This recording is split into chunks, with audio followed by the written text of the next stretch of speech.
কিরে তুই যেন এইভাবে চুপচাপ বসে রয়েছিস কপাল আন্দার করে কি লিগা? এই যে খাওন দিছি, খাওন খা। ধর। খাওন দিছে, কি খাওন দিছে? আজকে খাওন একটু মজা হয় না গো, যা। কে খায় খাওন? আমি খাবো না, আজকে খাওন একটু ভালো লাগে না। প্রতিদিন খালি মাছ আর মাছ, মাছ দিয়ে ভাত দেয়, মাঝে মাঝে একটু বলি যে একটু রোস্ট টোস্ট করে দাও, সেটা না। এই চিনি তুই খানে। তুইও খাবি না? তোর কি হয়েছে? তুই খাওয়ানোর লেগে পাগল হয়ে যাস, আজকে কি লেগে খাস না? খা।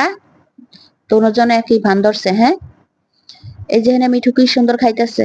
কিরে মিঠু, খাবার কি মজা হয় না? এগুলো কি কয় তুই বলতো? তুই তো কি সুন্দর দেখি খাইতেছিস, তুই আর মির্সি সুন্দর। এই যে মিঠু কি সুন্দর বৈশা বৈশা খাইতেছে, কোনো অভিযোগ নাই। আর ওর খালি একটার পর একটা অভিযোগ। মিঠু তুই বলতো, সত্যি কথা বলবি, ঠিক আছে? হ্যাঁ দাদি, সত্যি কথা বলতাছি, খাওন তো অনেক মজা হয়েছে, গোলু মিথ্যা কথা বলে। দেখো না আমি কত মজা করে খাইতেছি। এই মাছটা তো আমার অনেক পছন্দ। আজকে কি মাছ দিয়ে রাঁধছো? এটা চাপিলা মাছ না? খুব মজা হয়েছে দাদি।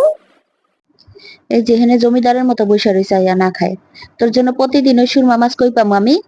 হ্যাঁ, সুরমা মাছ তো বেটার এখন আনে না, আমি আজকে খুঁজাইছি। যা, যেটা দিছি সেটা দিয়ে ভাত খাগা যা।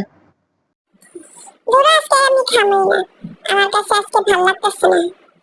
দেখো দেখো আবার কি দুষ্টামি করে। আমি একটু আরামে বসে রয়েছি, আমার আরামে বসতেই দিব না, এখন আবার দুষ্টামি করে। নানি দুষ্টামি করে না তো সরো, আমার ভালো লাগতেছে না। বন্ধুরা ভালো লাগলে লাইক কমেন্ট শেয়ার করে চ্যানেলটা সাবস্ক্রাইব করে রাখেন। আল্লাহ হাফেজ।